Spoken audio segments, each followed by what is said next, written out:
എല്ലാവരും വോട്ടൊക്കെ ചെയ്ത് കഴിഞ്ഞ് വന്നതാണോ അല്ലേ? അയ്യോ, എനിക്കെന്ത് നഷ്ടബോധമാണെന്നറിയോ. എനിക്ക് അവിടെ വോട്ട് ചെയ്യാൻ പറ്റാറില്ല. ആദ്യമൊക്കെ എൻ്റെ വോട്ട് ലിസ്റ്റിൽ പേരുണ്ടായിരുന്നതാ. പിന്നെ മദ്രാസിലേക്ക് പോയപ്പോൾ അവിടെയാണല്ലോ എന്ന് പറഞ്ഞിട്ട് ആരോ നമ്മുടെ എതിർകക്ഷികൾ എനിക്കങ്ങനെ പ്രത്യേകിച്ച് എവിഡൻ്റ് ആയിട്ടുള്ള ഒരു എന്താ പറയുക, ഒരു പൊളിറ്റിക്കൽ വീക്ഷണം ഞാൻ ഇതുവരെ പറഞ്ഞിട്ടില്ല എങ്ങും. പക്ഷേ എൻ്റെ അച്ഛൻ്റെയോ അമ്മയുടെയൊക്കെ ആയിരിക്കും അവർ വിചാരിച്ചത്. എന്തായാലും അവിടെ വോട്ടില്ല.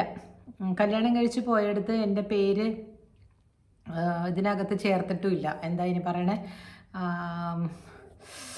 എന്താ എന്താ അത് പറയുക, റേഷൻ കാർഡിൽ അതിനൊക്കെ ഞാൻ കുറേ ഫൈറ്റ് ചെയ്തിട്ടൊക്കെ ഉണ്ട് കേട്ടോ. ഞാൻ ആദ്യം പറയുമായിരുന്നു, എന്തായത് എനിക്ക് റേഷൻ കാർഡിൽ പേര് വേണ്ടേ. എൻ്റെ അവിടെ നിന്നുള്ള റേഷൻ കാർഡിൽ എല്ലാവരും അറിഞ്ഞു ഞാൻ എൻ്റെ കല്യാണം കഴിഞ്ഞെന്ന് പറഞ്ഞപ്പോൾ അവരത് വെട്ടിച്ചു അവിടെ.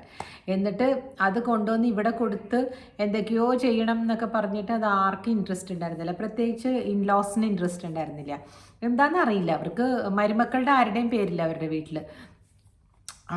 എന്തെങ്കിലും കാരണം ഉണ്ടാവുമായിരിക്കും. മകളുടെ ഉണ്ട്, മകളുടെ കുട്ടികളുടെയൊക്കെ ഉണ്ട്. ചിലപ്പോൾ ചില സ്ഥലങ്ങളിലുണ്ടല്ലോ ഇങ്ങനെ എന്താ പറയുക, മരുമക്കത്തായോ അത് വല്ലതുമായിരിക്കും അവരത്, അതുകൊണ്ടായിരിക്കും. എന്തായാലും അത് പിന്നെ ഞാൻ ബോധേഡായില്ല. കാരണം എനിക്ക് പിന്നെ മദ്രാസിൽ വീട് വെച്ചപ്പോൾ ഞാൻ അവിടെ സ്വന്തമായിട്ട് റേഷൻ കാർഡ് എടുത്തു. പക്ഷെ ഒരു കാര്യമുണ്ട് കേട്ടോ, ഇതൊക്കെ ഇത്തരത്തിലുള്ള ഒരു പെരുമാറ്റങ്ങളൊക്കെ നമ്മൾ ഇൻസൾട്ടിങ് ആയിട്ട് എടുക്കാം.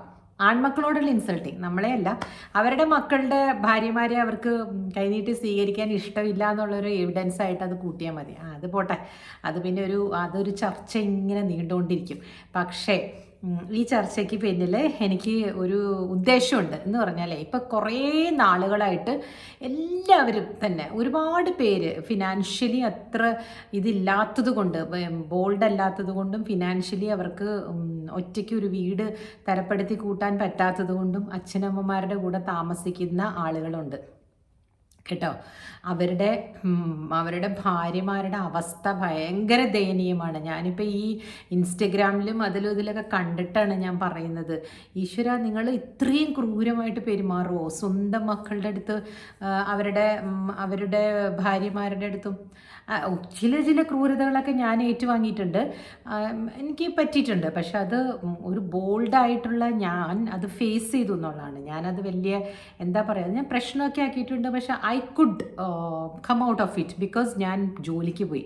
അതുകൊണ്ട് ഞാൻ പറയുകയാണ്. പക്ഷേ ഈ കുട്ടികൾ, 2 മക്കളൊക്കെ ഉള്ളവരെ അവർ നോക്കാൻ തയ്യാറല്ല എന്നാണ് പറയണത്. പെൺകുട്ടികൾ, പഠിച്ച പെൺകുട്ടികളിലെ അവരുടെ മക്കളെ ഹസ്ബൻഡിൻ്റെ വീട്ടിൽ ആരും നോക്കാൻ തയ്യാറല്ല എന്ന്, അവർക്ക് ജോലിക്ക് പോകാനായിട്ട്. അവരെ ജോലിക്കും വിടില്ല. അവർ ഫിനാൻഷ്യലി അവർ തറഞ്ഞ് ഇവിടെ കിടക്കുകയാണ്. തറയിലാണ് അവരുടെ കിടപ്പല്ല. മീൻസ് തറന്ന് ഞാൻ ഉദ്ദേശിച്ചത് അവർക്കൊരു വിലയില്ല അത്ര. കുട്ടികളെ, ഞാനൊരു കാര്യം പറയട്ടെ, 2 കാര്യങ്ങൾ മനസ്സിൽ വെച്ചോ. സ്വന്തമായിട്ട് 10 പൈസ നമ്മൾ സമ്പാദിച്ചില്ലെങ്കിൽ നമ്മളെ ആരും പുല്ലിന് വക വയ്ക്കില്ല. നമ്മുടെ വീട്ടിലാണെങ്കിലും കേട്ടോ, അച്ഛനമ്മമാരാണെങ്കിലും കുറേ കാര്യങ്ങൾ കുറേ നാൾ കഴിയുമ്പോൾ ഇങ്ങനെ പൈസ തന്നുകൊണ്ടിരിക്കുമ്പോൾ അവർക്കും തോന്നും, ഇതെന്തത് എപ്പം നോക്കിയാലും കാശ് അങ്ങോട്ട് ചോദിച്ചുകൊണ്ടിരിക്കണോ. ഞാൻ നിങ്ങളെ പഠിപ്പിച്ചതല്ലേ, ഞാൻ മക്കളെ പഠിപ്പിച്ചതല്ലേ എന്ന് ഏതൊരു അമ്മയാണെങ്കിലും ചിലപ്പോൾ ചോദിച്ചേക്കാം. അപ്പം നിങ്ങൾക്ക് ഹേർട്ടാകും. അപ്പോൾ അതിന് ഇടവരുത്താതെ നിങ്ങൾ പഠിച്ച തൊഴിൽ എന്തെങ്കിലും ആയിക്കോട്ടെ. ഇപ്പോൾ ഒരു ഇംഗ്ലീഷ് ലിറ്ററേച്ചറാണ് പഠിച്ചതെങ്കിൽ ഓൺലൈൻ ക്ലാസ് എടുക്കാം. ഇഷ്ടം പോലെ ആളുകൾക്ക് ഈ അറബ്സിനൊക്കെ ഇംഗ്ലീഷ് അത്ര അറിയില്ലാത്ത കോച്ചിങ് കൊടുക്കാൻ വേണ്ടിയിട്ടുള്ള ചെറിയ ഓൺലൈൻ ഇതൊക്കെ ഉണ്ട്. അങ്ങനെയൊക്കെ ഈ സ്ത്രീകൾക്ക് ഇംഗ്ലീഷ് പഠിക്കാൻ വേണ്ടിയിട്ട് നമ്മുടെ നാട്ടിൽ തന്നെ എത്ര പേർക്ക് ഇംഗ്ലീഷ് പറയാൻ അറിയില്ല, അവർക്ക് പറഞ്ഞു കൊടുക്കാം അല്ലേ, കുറച്ച് ചെറിയൊരു ഫീസിന്. വലിയ എമൗണ്ടിന് അവർക്കും പറ്റൂലായിരിക്കും. അങ്ങനെ കുറച്ച് നമ്മുടെ ആവശ്യത്തിനുള്ളത് എടുത്ത വഴിക്ക് തന്നെ എല്ലാവർക്കും 50,000 രൂപ ശമ്പളം വേണമെന്ന് പറഞ്ഞാൽ പറ്റില്ല. മനസ്സിലായോ? ഞാനൊരു കുട്ടിയുടെ കാര്യം ഞാൻ ഈയിടെ പറഞ്ഞിരുന്നു എന്ന് തോന്നുന്നു. BTech just പാസ്സായിട്ടുള്ളൂ.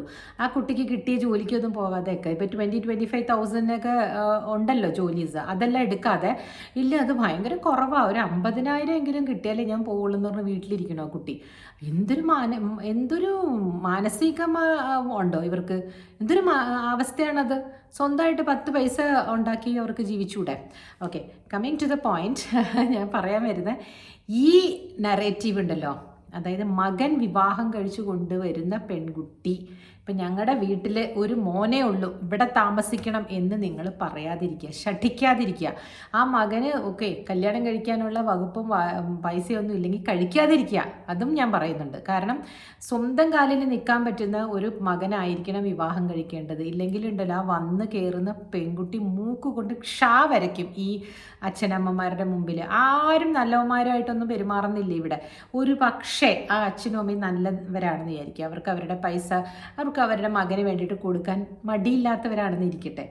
എന്നാലും ഞാൻ കണ്ടിട്ടുണ്ട് ആ പെൺകുട്ടി എന്തെങ്കിലും എടുക്കുകയോ പിടിക്കുകയോ ചെയ്യുകയാണെങ്കിൽ അതിനപ്പം തന്നെ എന്തെങ്കിലും പറയും അവർ. ഒരു സംഭവം ഞാൻ പറയാം കേട്ടോ, ആരുടെ എവിടെയെന്നൊന്നും ചോദിക്കരുത്, നടന്ന ഒരു സംഭവമാണ്. ഈ വാക്കി ടോക്കി പോലത്തെ ഫോൺസ് ഉണ്ടല്ലോ പണ്ട്, ആ ഫോണ് ഒരു കുഞ്ഞു വാവ എടുത്ത് കളിക്കുകയാണ്. അത് വീട്ടിലിരുന്ന് കളിക്കുമ്പോൾ ആ മകൻ്റെ കുഞ്ഞാണ്. ആ അമ്മായിയമ്മ അത് ഓടി വന്നിട്ട് അത് ആ ഫോണങ്ങ് എടുത്തിട്ട്, അയ്യോ ഇത് കളയല്ലേ, ഇത് പഴയതാണ്, ചീത്തയായ സാധനമാണ്, ഇത് നന്നാക്കി ഉപയോഗിക്കണം എന്ന് പറഞ്ഞിട്ട് അത് കൊണ്ടുവന്നത് അവരുടെ മകൻ, വേറൊരു മകൻ ഫോറിനിൽ നിന്ന് കൊണ്ടുവന്നത് കണ്ട ചീത്തയായത് കിടന്നതാണ്. ഉടനെ ആ മറ്റേ കൊണ്ടുവന്ന മകൻ്റെ കയ്യിലേക്ക് കൊടുത്തിട്ട്, കൊച്ചുങ്ങൾ ഇതൊക്കെ എടുക്കുന്നത് കണ്ടില്ലേ എന്ന് ഈ കുഞ്ഞിൻ്റെ അമ്മയോട് ഒരു കയർക്കൽ. ആ കുഞ്ഞിൻ്റെ അമ്മ നിന്നിടം താഴ്ന്നു പോയ പോലെയായി ആ അവസ്ഥ കേട്ടോ. അതേപോലെ തന്നെ ഗിറ്റാർ, അവിടെ ഒരു ഗിറ്റാർ ഇരിപ്പുണ്ടായിരുന്നു. ആ ഗിറ്റാർ എടുത്ത് ഈ കുഞ്ഞ് അല്ലെങ്കിൽ തൊട്ടു, അയ്യോ തൊടല്ലേ, അത് ചാച്ചൻ്റെ ആകട്ടോ. ഇതെന്തുകൊണ്ടായിരുന്നു ഇങ്ങനെ എന്ന് ആ കുട്ടി പിന്നീട് എന്താ പറയണേ, ആ കുഞ്ഞിൻ്റെ അമ്മ പിന്നീട് അവലോകനം ചെയ്തപ്പോൾ മനസ്സിലായി, ഇവർ ആ വീട്ടിലേക്ക് അങ്ങനെ വലിയ വേറെ താമസിക്കുന്നത്, ഇടയ്ക്കിടയ്ക്ക് വരുള്ളൂ, ഇവിടെ പൈസയൊക്കെ കൊടുക്കുന്നത് ഈ ചാച്ചൻ എന്ന് പറഞ്ഞ ആളാണ്. അപ്പോൾ അതിനാണ് ഈ അമ്മായിയമ്മ അതിങ്ങനെ തരംതിരിവ് കാണിക്കുകയാണ് സ്വന്തം പേരക്കുട്ടിയോട് പോലും. അതിന് അവരെ പറഞ്ഞിട്ട് ഒരു കാര്യമില്ല, അവരൊക്കെ അങ്ങനത്തെ ആളുകളാണ്. അവർ 10 പൈസ സമ്പാദിച്ചിട്ടുണ്ടോ കൊടുത്തിട്ടുണ്ടോ എന്നുള്ളതൊക്കെ വേറെ കാര്യം. പക്ഷേ അവർ ട്രീറ്റ് ചെയ്യുന്നത് നമുക്ക് മനസ്സിലാക്കാനുള്ള ബുദ്ധിയുള്ള സ്ത്രീകളാണെങ്കിൽ പുറത്ത് പോവുക, ജോലി കണ്ടുപിടിക്കുക, 10 പൈസയ്ക്ക് വരുമാനം അവനവൻ്റേത് ഉണ്ടാക്കുക. ഈ പറയുന്ന ആളുകൾ പിന്നീട് നമ്മളെ അന്വേഷിച്ച് വരും, മോളെ മോളെ എന്ന് വിളിച്ചുകൊണ്ട് വരും. അപ്പം നിങ്ങൾ നിങ്ങളുടെ ബൗണ്ടറീസ് ക്രിയേറ്റ് ചെയ്യുക. അതാണ് ഞാൻ പറയണത്. അപ്പം എല്ലാവരും പറയും, ചേച്ചി ഇങ്ങനെയാണോ പറഞ്ഞു കൊടുക്കേണ്ടത്, അഡ്ജസ്റ്റ് ചെയ്ത് മോളെ മക്കളെ അഡ്ജസ്റ്റ് ചെയ്ത് ജീവിക്കൂ എന്ന് പറഞ്ഞാൽ ആകെ കൂടെ ഒരു ജീവിതമേ ഉള്ളൂ. അവരൊക്കെ അവരുടെ ജീവിതം കഴിഞ്ഞിട്ട് വന്നിരിക്കുന്നവരല്ലേ, അവരോട് കയർക്കാനും ബഹളം വയ്ക്കാനും ഒന്നും പോകണ്ട. ജസ്റ്റ് അവോയ്ഡ് ഇങ്ങനെയുള്ള സിറ്റുവേഷൻസ് അവോയ്ഡ് ചെയ്യുക. അങ്ങനെ അവോയ്ഡ് ചെയ്യണമെങ്കിൽ എന്ത് വേണം, ഹസ്ബൻഡും വൈഫും നല്ല റാപ്പോ വേണം. അവർ തമ്മിൽ വഴക്കായിട്ട് ഇവിടെ ഇൻലോസിനെ അടുത്ത് പോയിട്ട് വഴക്കിട്ട് കഴിഞ്ഞാൽ പിന്നെ ജീവിതം തകരാറാവുകയുള്ളൂ. അതുകൊണ്ട് first you have to support your husband also. ഇപ്പോൾ 2 കുട്ടികളൊക്കെ കുഞ്ഞുങ്ങളും മടിയിൽ വെച്ചിട്ടിരിക്കുന്ന പെൺകുട്ടികൾക്ക് ജോലിക്ക് പോകാൻ പറ്റില്ല എന്ന് പറയുന്നു. അപ്പം എന്താ ചെയ്യേണ്ടത്, നല്ലൊരു ജോലി, ഇപ്പോൾ ഒരു ടീച്ചറാണെങ്കിൽ ആ ടീച്ചറിന് കിട്ടുന്ന ആ ജോലിയിൽ ഒരു ചെറിയ ഭാഗം ഒന്നില്ലെങ്കിൽ ക്രഷിൽ കുട്ടികളെ വെക്കുക, അല്ലെങ്കിൽ ഒരു മെയ്ഡിന് വെക്കാനുള്ള എമൗണ്ട് നീക്കി വെക്കുക. കുറേ നമ്മളിപ്പോൾ ഇടുന്ന ഈ എഫേർട്ട് ഉണ്ടല്ലോ, ഇച്ചിരി കുറച്ച് നാൾ കഴിയുമ്പോഴേക്കും നമുക്ക് ശമ്പളം കൂടും. അപ്പം നമുക്ക് ഈ മെയ്ഡിനെ നമുക്ക് ശരിക്കും എഫോർഡ് ചെയ്യാൻ പറ്റും. ചിലപ്പോൾ ഇപ്പം നമുക്ക് കിട്ടുന്ന ഈ 5000 ഒന്നും അല്ല, 15 ഒക്കെ കിട്ടുന്നുണ്ട്. അതങ്ങനെ തന്നെ മെയ്ഡിന് കൊടുത്താലേ മെയ്ഡ് വരുള്ളൂ. എങ്കിലും അത് നിങ്ങളുടെ എഫേർട്ടാണ്. നിങ്ങളുടെ what you are trying to do is you are creating something. നിങ്ങൾക്ക് 10 പൈസ അതിനകത്ത് നിന്ന് ബാക്കി കാണത്തില്ല, അതുകൊണ്ട് വീട്ടിൽ ഇരിക്കാമെന്ന് ചിന്തിച്ചേക്കേ അരുത്. ആ കിട്ടുന്ന 15 നിങ്ങൾ ആ മെയ്ഡിന് കൊടുത്താലും നിങ്ങൾ പുറത്തിറങ്ങി പോകണം. കാരണം 3-4 വർഷം കഴിയുമ്പോഴേക്കും ഈ 15 പിന്നെ 50 ആയേക്കാം, അല്ലേ? ആവുമല്ലോ, മിക്കവാറും നല്ല ജോലി കിട്ടും, അല്ലെങ്കിൽ നല്ല എക്സ്പീരിയൻസ് ആയി കഴിയുമ്പോൾ അതേ സ്കൂളിൽ തന്നെ കൂടുതൽ. ഞാൻ സ്കൂളിനൊരു ഉദാഹരണം പറഞ്ഞ കേട്ടോ. അങ്ങനെ എഫേർട്ട് ഇടാതെ നമ്മൾ വീട്ടിൽ ഇരുന്നിട്ട് കാര്യമില്ല. പിന്നെ ആ കുഞ്ഞുങ്ങൾ അപ്പോഴേക്കും വളർന്നില്ലേ, അവർ സ്കൂളിൽ പോകില്ലേ, സ്കൂളിൽ പോയി കഴിഞ്ഞ് പിന്നെ ബാക്കിയുള്ള ഫില്ലിംഗ് ടൈമിൽ മാത്രം പോരെ, അപ്പോൾ ആ മെയ്ഡിന് കുറച്ച് പൈസ കൊടുത്താൽ പോരെ. ഇങ്ങനെയൊക്കെ ചിന്തിച്ച് നോക്കൂ. വെറുതെ ഇരുന്നിട്ട് ഈ കിട്ടുന്നത് തികയത്തില്ല ചേച്ചി, ഞങ്ങൾക്ക് ഇത്രയും രൂപ കിട്ടുന്ന മെയ്ഡിന് കൊടുക്കാനുള്ളൂ, അതിലും നല്ലതല്ലേ കുട്ടികളുടെ കൂടെ ഇരിക്കുന്നതെന്ന് പറഞ്ഞാൽ ദെൻ ദ പോയിന്റ്. അപ്പം നിങ്ങൾ എന്ത് ചെയ്യണം, നിങ്ങൾ നിങ്ങളുടെ ബൗണ്ടറീസ് സെറ്റ് ചെയ്യാൻ പോകരുത് കേട്ടോ. നിങ്ങൾ അവർ പറഞ്ഞോട്ടെ എന്ന് വിചാരിച്ചാൽ അവരുടെ വീട്ടിലെങ്കിൽ ഇരുന്ന് കൂടിക്കൊള്ളണം കേട്ടോ. അതല്ല, നിങ്ങൾക്ക് ബൗണ്ടറീസ് വേണം, നിങ്ങൾക്ക് നിങ്ങളുടേതായ ഒരു കിച്ചൺ വേണം. ഇപ്പം ഈ കാക്കകൾ മുതൽ കൂട് കൂട്ടിയിട്ടേ കുഞ്ഞുങ്ങളെ ഉണ്ടാക്കത്തുള്ളൂ, അല്ലേ? അപ്പം അങ്ങനെയുള്ള മനസ്ഥിതി ആയിരിക്കാം ഒരു പക്ഷിക്കെങ്കിൽ. നമ്മളെപ്പോലുള്ള പെൺകുട്ടികൾക്കും അങ്ങനെ ആയിരിക്കാം. അവരവരുടെ വീട്, അവരവരുടെ കൂട്, അവരവരുടെ എന്താ പറയുക ചെറിയ ഇടം, അല്ലേ? അതൊരു പെണ്ണിൻ്റെ എന്താ പറയണേ ജന്മവാസനയാണ്. തൻ്റേതായിട്ടുള്ളൊരു നെസ്റ്റ് ഉണ്ടാക്കുക എന്നുള്ളത്. അപ്പം നമ്മൾ തന്നെ വേണം, അല്ലാതെ ആരെങ്കിലും കൊണ്ടുവന്ന് തരുമോ? അല്ലെങ്കിൽ നിങ്ങൾ എന്താ ഉദ്ദേശിക്കുന്നത്? മദർ ഇൻ ലോയോ ഫാദർ ഇൻ ലോയോ വന്നിട്ട് പുതിയതായിട്ട് വീട് വെക്കാൻ കാശ് തരണമെന്നോ? അതും മോശമല്ലേ? അത് ഭയങ്കര എന്താ പറയണേ. പിന്നെ അവർ വന്ന് ഭരിക്കുമ്പോൾ ഒന്നും പറഞ്ഞിട്ട് കാര്യമില്ല. അപ്പോൾ ചേച്ചി, ഞങ്ങളുടെ വീട്ടിൽ അച്ഛൻ്റെ അച്ഛൻ കൊടുത്ത സ്ഥലത്താണല്ലോ അച്ഛൻ വീട് വെച്ചിരിക്കുന്നത്. അപ്പോൾ അതുപോലെ ഞങ്ങൾക്ക് അവകാശമില്ലേന്ന് ചോദിച്ചാൽ, അച്ഛൻ്റെ അച്ഛൻ കൊടുത്ത 5 സെൻറ്റിനകത്ത് അച്ഛൻ വീട് വെച്ചു. പിന്നെ അതിനകത്തുനിന്ന് ഇനി 5 സെൻറ്റിൽ നിന്ന് എന്ത് മുറിച്ച് തരാനാണ് നിങ്ങൾക്ക്? അദ്ദേഹത്തിന് വീട് വെക്കാനുള്ള പ്രാപ്തിയേ ഉണ്ടായിരുന്നുള്ളൂ. അദ്ദേഹം വീട് വെച്ചു, മകളെ കല്യാണം കഴിച്ചു, പാപ്പരായിപ്പോയി. ഞാൻ പറയുന്ന ഫാദർ ഇൻ ലോയുടെ കാര്യം.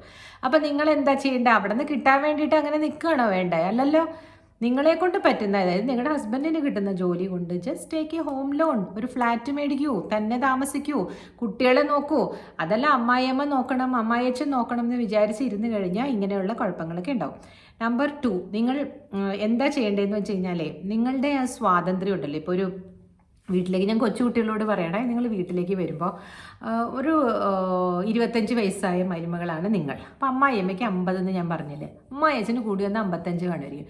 C they are also in the prime age. ചിലപ്പോൾ ജസ്റ്റ് റിട്ടയർ ആയിട്ടുണ്ടാവുള്ളൂ, ചിലപ്പോൾ റിട്ടയർ ആയിട്ടുണ്ടാവില്ല അമ്മായിയച്ഛൻ. അദ്ദേഹവും ഒരു പുരുഷനാണ്, ഒരു പരപുരുഷൻ തന്നെയാണ്. നിങ്ങൾ ഇപ്പം എല്ലാവരും എന്നെ ചീത്ത പറയുകയും, ചേച്ചി എന്തീ പറയണേ, ഞങ്ങളുടെ ഹസ്ബൻഡിൻ്റെ അച്ഛൻ ഞങ്ങൾക്ക് അച്ഛനെ പോലെയല്ലേ. അങ്ങനെ കൂടുതൽ അച്ഛനെ പോലെ ആകാൻ നോക്കണ്ട കേട്ടോ. അത് അമ്മായിയമ്മ നോക്കിക്കോളും അച്ഛൻ്റെ കാര്യമൊക്കെ. കാരണം ഞാൻ പല കൗൺസിലിംഗ് സെഷനിൽ ഞാൻ കണ്ടിട്ടുണ്ട്, ഈ കുട്ടികളെ ആവശ്യമില്ലാണ്ട് ഉള്ള സ്ഥലങ്ങളിലൊക്കെ തൊടുകയും ഒക്കെ ചെയ്ത അമ്മായിയച്ഛന്മാരുടെ കഥ. അത് എല്ലാവരും അങ്ങനെയല്ല, നല്ല കൾച്ചേർഡ് ആയിട്ടുള്ള, വെരി വെൽ എഡ്യൂക്കേറ്റഡ് ആയിട്ടുള്ള നല്ല ആളുകളുണ്ട്. എഡ്യൂക്കേഷനും കൾച്ചറും വ്യത്യാസമുണ്ട്. എന്നാലും ഞാൻ പറയാം, അങ്ങനെ ദർ ആർ പീപ്പിൾ. പക്ഷെ ഞാൻ പറയുന്ന എക്സെപ്ഷൻസ് നടന്ന കാര്യങ്ങളാണ്. അപ്പോൾ ചിലപ്പോൾ ഒരു പെർവേർട്ടഡ് ആയിട്ടുള്ള ആളുടെ വീട്ടിലാണ് ഈ പെൺകുട്ടി ചെന്ന് പെടുന്നതെങ്കിലേ അതൊക്കെ അവോയ്ഡ് ചെയ്യാൻ പറ്റുമല്ലോ വേറെ താമസിക്കുകയാണെങ്കിൽ. എന്തിനാണ് അച്ഛനും മക്കളും തമ്മിൽ ഒരു വഴക്കുണ്ടാവണേ? അങ്ങനെ ചെയ്യാൻ പാടില്ല തന്നെ. പക്ഷെ അങ്ങനെ ചെയ്യുന്നവരുമുണ്ട്, അറിയാതെ തട്ടിപ്പോയതാണെന്നിട്ട് പിന്നീട് പറയും കേട്ടോ. അപ്പം ഇതൊക്കെ അവോയ്ഡ് ചെയ്യാം. പിന്നെ ഒരു പെൺകുട്ടി, ഇപ്പോഴത്തെ കാലത്ത് കുട്ടികളൊക്കെ ഷോർട്ട്സ് ഇട്ടിട്ട്, പിന്നെ അല്ലെങ്കിൽ ലൂസായിട്ടുള്ള ഡ്രസ്സൊക്കെ ഇട്ടിട്ട് വീടിൻ്റെ ഉള്ളിൽ കൂടി നടക്കണ്ടാവും, ഏത് മരുമകളൊക്കെ. അപ്പം ഇദ്ദേഹത്തിൻ്റെ മുമ്പിൽ കൂടി ഒരു ബഹുമാനമില്ലാതെ ഇങ്ങനെ നടക്കുമ്പോൾ സ്വാഭാവികം അല്ലേ, ചിലപ്പോൾ നോക്കിപ്പോയേക്കാം, ചിലപ്പോൾ തട്ടുമായിരിക്കാം അറിയാതെ. ഇതൊക്കെ നടക്കാതിരിക്കാൻ വേണ്ടിയിട്ട്, these are all vulnerabilities, you know. അത് നടക്കുന്നുണ്ട് എന്നുള്ളതാണ്. നല്ല അപ്പർ മിഡിൽ ക്ലാസ്സിൽ പോലും അങ്ങനെ നടക്കുന്നുണ്ട്. സോ അത് ഒരു വല്ലാത്ത ഒരു തീയായിട്ട്, കനലായിട്ട് ഈ പെൺകുട്ടിയുടെ മനസ്സിൽ വന്ന് വീഴും. അപ്പോൾ അതൊക്കെ അവോയ്ഡ് ചെയ്യാൻ വേണ്ടിയിട്ട്, നിങ്ങൾക്ക് അങ്ങനെ ഒരു സാഹചര്യം ഇല്ല, പുറത്തേക്ക് പോയി താമസിക്കാൻ പറ്റില്ല, ഇവിടെ തന്നെ താമസിച്ചേ ഉള്ളൂങ്കിൽ beware of your dressing style in front of your in-laws. അതിൽ യാതൊരു വിധത്തിലുള്ള എന്താ പറയുക കോംപ്രമൈസും ഇല്ല. അയ്യോ എൻ്റെ ഇഷ്ടമല്ലേ, ഞാൻ ഇങ്ങനെ ധരിക്കണം, ഞാൻ സ്ലീവ്ലെസ് ധരിക്കണം വേണ്ടെന്നൊക്കെ എൻ്റെ ഇഷ്ടമല്ലേ എന്ന് ചോദിക്കും. നോ, നിങ്ങൾക്ക് അങ്ങനെ ഒരു ഇഷ്ടമില്ല. ഇഷ്ടം നിങ്ങൾക്ക് അവിടെ വയ്ക്കാൻ പറ്റത്തില്ല. അത് അമ്മായിയമ്മയുടെയും അമ്മായിച്ചൻ്റെ വീടാണ് മോളെ. നിങ്ങൾക്ക് അങ്ങനെ ഇഷ്ടം വേണമെങ്കിൽ നിങ്ങളുടെ വീട്ടിൽ വെച്ചോളൂ. അവർ നിങ്ങളുടെ വീട്ടിൽ വന്ന് താമസിക്കുമ്പോൾ നിങ്ങൾക്ക് പറയാം, ഇത് എൻ്റെ ഇഷ്ടമാണ്, ഞാനിങ്ങനെ നടക്കുന്നത്, ഇവിടെ എൻ്റെ റൂളാണെന്ന് പറയാം. ഇത് അവർ വെച്ച വീട്ടിനകത്ത് നിങ്ങൾ പോയി ഇങ്ങനെ പറയുമ്പോൾ ദേ വിൽ നോട്ട് അക്സെപ്റ്റ്. പിന്നെ ഈ അമ്മായിയമ്മ എന്ന് പറയുന്ന ആൾക്കാരെല്ലാം നിങ്ങളോട് ഫൈറ്റ് ചെയ്യാനിരിക്കുന്ന അല്ലാന്ന് ഞാൻ പറഞ്ഞില്ലേ. പക്ഷെ ചിലർ അതിനു വേണ്ടി തന്നെ ഇരിക്കുന്നവരുമുണ്ട്. അപ്പോൾ രണ്ടിനും രണ്ട് മറുവശം ഉള്ളത് കൊണ്ട് ഒരു പ്രത്യേക എന്താ പറയുക, ഒരു പോർഷൻ എന്ന് പറയത്തില്ലേ, മരുന്ന് ഒറ്റമൂലി, അങ്ങനെ ഒരു പോർഷനായിട്ട് തരാൻ പറ്റില്ല ഇതിനകത്ത്. കാരണം പലരും ഈ 10 പേരിലും 10 കാര്യങ്ങളാണ് ചെയ്യുക. 5 പേരിലും 5 സൈസാണ്. അപ്പോൾ 10 പേരിലും കൂടെ കൂടുമ്പോൾ ഓരോരോ കാര്യങ്ങൾ നമ്മൾ ചെയ്യാൻ പറ്റുള്ളൂ അല്ലേ. അപ്പം ഇവർ ഈ 5 വിരലുകാരെ അങ്ങോട്ട് തിരിഞ്ഞേക്കാണ്, ഇവർ ഇങ്ങോട്ടാണ് തിരിഞ്ഞേക്കണമെങ്കിൽ കാര്യം നടക്കില്ല, ക്ലാപ്പ് ചെയ്യാൻ പറ്റില്ല അല്ലേ ഇങ്ങനെ വെച്ച് കഴിഞ്ഞാൽ. Can you clap? നോ. അപ്പോൾ 2 കൈയും കൂടെ കൂട്ടിയടിച്ചാലേ സൗണ്ട് വരുള്ളൂ എന്ന് എൻ്റെ വലിയച്ഛൻ എപ്പോഴും പറയുമായിരുന്നു. വലിയച്ഛൻ എന്ന് പറഞ്ഞാൽ അച്ഛൻ്റെ കസിൻ ഒരു വലിയച്ഛൻ ഉണ്ടല്ലോ, എനിക്കൊക്കെ ഭയങ്കര ഇഷ്ടമുള്ള വലിയച്ഛൻ, എനിക്ക് വായിക്കാൻ പഠിപ്പിച്ചു തന്ന വലിയച്ഛൻ, അദ്ദേഹം എപ്പോഴും പറയും. അപ്പോൾ നമ്മൾ ആരെങ്കിലും ഒരാൾ മാറിക്കൊടുത്തേ പറ്റുള്ളൂ. അത് ആരായിരിക്കുന്നതായിരിക്കും നല്ലത്? നമ്മൾ യങ്സ്റ്റേഴ്സ് ആയിട്ടുള്ളവർ. ഇപ്പം ഞാനൊക്കെ ഇപ്പം ഈ അമ്മായിയമ്മയുടെ സീറ്റിലേക്ക് വന്നു കഴിഞ്ഞു. അപ്പോൾ യങ്സ്റ്റേഴ്സ് ആയിട്ടുള്ളവർ. പക്ഷെ ഞാൻ പറയുന്ന അനുഭവങ്ങൾ, ഞാൻ മരുമകളായിരുന്നപ്പോൾ എനിക്ക് ഒരുപാട് കഷ്ടങ്ങൾ ഉണ്ടായിട്ടുണ്ട് കേട്ടോ. അത് തന്നെയാണ് ഞാൻ വിളിച്ചു പറയുന്നത്. അപ്പോൾ ചേച്ചി ഇതൊക്കെ വിളിച്ചു പറയുമ്പോൾ ചേച്ചിയുടെ വീട്ടിൽ ഹസ്ബൻഡിന് കുഴപ്പമില്ലേ? നോ, ഞങ്ങൾ വേറെ വേറെ ഇൻഡിവിജ്വൽസ് ആണ്, ഞങ്ങളുടെ സ്പേസ് ഞങ്ങൾ പറയുന്നുണ്ട്. അത് വെച്ചിട്ട് എനിക്ക് എൻ്റെ ഹസ്ബൻഡിനെ ഇഷ്ടമില്ല എന്നല്ലല്ലോ അർത്ഥം. ഞാൻ അദ്ദേഹത്തിനോട് നല്ലപോലെയാണ് പെരുമാറുന്നത്, അദ്ദേഹത്തിൻ്റെ കാര്യങ്ങളെല്ലാം ഞാൻ ചെയ്യും, അദ്ദേഹത്തിൻ്റെ ഒബീഡിയൻ്റ് ആണ്, അല്ലാതെ ഒന്നും എല്ലാത്തിനൊന്നും കയർക്കില്ല. അങ്ങനെ കുറേ കാര്യങ്ങളുണ്ട്. പിന്നെ പിന്നെ എന്താണെന്നറിയോ, ഇതൊക്കെ ഈ ഒരു റാപ്പോ അങ്ങോട്ടും ഇങ്ങോട്ടും വന്നു കഴിഞ്ഞ് കഴിഞ്ഞാൽ പിന്നെ നമ്മൾ പറയുന്നത് കൊണ്ട് കുഴപ്പമില്ല. പറയാതിരുന്നിട്ടും കാര്യമില്ല. യങ്സ്റ്റേഴ്സിനും മനസ്സിലാകണം ലൈഫ് എങ്ങനെയായിരിക്കും. നിങ്ങളും കുട്ടികളും കുറച്ചൊക്കെ ഇങ്ങനെ അഡ്ജസ്റ്റ് ചെയ്യേണ്ടി വരുമെന്ന് പറയുന്നത് എപ്പോഴാണെന്ന് പറയട്ടെ, ഫിനാൻസ് മാറ്റേഴ്സിൽ. ലൈക്ക് എല്ലാ ബർത്ത്ഡേക്കും എല്ലാ ഇതിനും if you don't have money you don't have to purchase clothes. അവരെ ബുദ്ധിമുട്ടിക്കരുത്. ക്രെഡിറ്റ് കാർഡ് അരച്ച് മേടിച്ചു കൊണ്ടാന്ന് പറയരുത്. ക്രിയേറ്റിംഗ് മെമ്മറീസ് ചെയ്യുന്നത് നല്ലതൊക്കെ തന്നെയാണ്. പക്ഷേ ഞാനൊരു കാര്യം പറഞ്ഞാൽ ചേച്ചിയുടെ കാലത്തെ കാര്യമാണെന്ന് പറയായിരിക്കും, എന്നാലും ഒരു ചെറിയ കഥയാണ്. ഫെബ്രുവരി 14 ഈ വാലന്റൈൻസ് ഡേ ഒക്കെ തുടങ്ങി വന്ന കാലത്തായിരുന്നു എൻ്റെ വിവാഹം. ആ സമയത്തൊക്കെയാണ് വാലന്റൈൻസ് ഡേ ഒക്കെ. അതും പേപ്പറിലൊക്കെ കണ്ടിട്ടാണ് വാലന്റൈൻസ് ഡേ എന്താണെന്ന് മനസ്സിലാക്കിയത്. വനിത, വിമൻസ് ഇറ, ഫെമിന അങ്ങനെയുള്ള ബുക്സൊക്കെ അതങ്ങ് ആഘോഷിക്കുമായിരുന്നു അന്ന്. പിന്നെ അപ്പോൾ അതെന്താണെന്ന് മനസ്സിലാക്കിയിട്ട് ഞാൻ എന്ത് ചെയ്തു എന്ന് വെച്ചാൽ, ക്രിയേറ്റിംഗ് ദ മെമ്മറീസിന് വേണ്ടിയിട്ട് കാശ് ചെലവാക്കേണ്ട ആവശ്യമില്ല എന്ന് പറയാൻ വേണ്ടിയിട്ട് പറയാം കേട്ടോ. അപ്പോൾ എൻ്റെ ഹസ്ബൻഡ് ഒരു സാധാരണ അസിസ്റ്റൻറ്റ് എഞ്ചിനീയറായിട്ട് ജോലി ചെയ്യാണ് മദ്രാസിൽ. അദ്ദേഹം ഓഫീസിൽ നിന്ന് തിരിച്ചു വന്നപ്പോഴേക്കും അദ്ദേഹം വിചാരിച്ചു ഇതെന്താ കറണ്ടൊന്നും ഇല്ലേ, ലൈറ്റൊക്കെ ഇടാതെ വെച്ചിരിക്കണോ എന്ന് വിചാരിച്ചു എന്ന് അദ്ദേഹം പിന്നെ പറഞ്ഞു. ഞാൻ എന്താ ചെയ്തതെന്ന് വെച്ചാൽ സ്വിച്ചിലൊക്കെ ഇങ്ങനെ ഒട്ടിച്ച് വെച്ചു. ഹാപ്പി വാലന്റൈൻസ് ഡേ എന്ന് പറഞ്ഞിട്ട് ഇങ്ങനെ സെല്ലോ ടേപ്പൊക്കെ വെച്ച് ഒട്ടിച്ചൊക്കെ വെച്ച് സ്വിച്ച്. അപ്പോൾ സ്വിച്ച് ഇടാൻ നോക്കുമ്പോൾ അത് കാണാൻ നോക്കുമല്ലോ. അപ്പോൾ ഞാൻ കുറച്ച് വാതിൽ ഇങ്ങനെ തുറന്നു വെച്ചു. എന്നിട്ട് ഒരു ചെറിയ ഒരു സ്റ്റീലിൻ്റെ ഇങ്ങനെ ലവ് ഷേപ്പിലൊരു ഇതുണ്ടായിരുന്നു. അതിലൊരു പുഡിങ് തന്നെ. എനിക്ക് അന്ന് ബേക്കിംഗ് സാമഗ്രികളൊന്നും ഇല്ല, പക്ഷേ പുഡിങ് അതൊക്കെ ഉണ്ടാക്കാൻ അറിയാം. അപ്പോൾ ആ പുഡിങ് ആ ലവ് ഷേപ്പിൽ ഉണ്ടാക്കി വെച്ചു. കുറച്ച് പൂക്കൾ മേടിച്ചു വെച്ചു. എൻ്റെ കയ്യിലുണ്ടായിരുന്ന 10-15 രൂപയ്ക്ക് അവിടെ പോയി അവിടെ ഒരു ഇതുണ്ട്, ഒരു സ്ട്രീറ്റ് ഉണ്ട്, അവിടെ പോയിട്ട് കുറച്ച് പൂ മേടിച്ച് അതും വെച്ചു. ഒരു മെഴുകുതിരിയും കത്തിച്ചു വെച്ചു. ഈ ലവും അവിടെ വെച്ചു കേട്ടോ.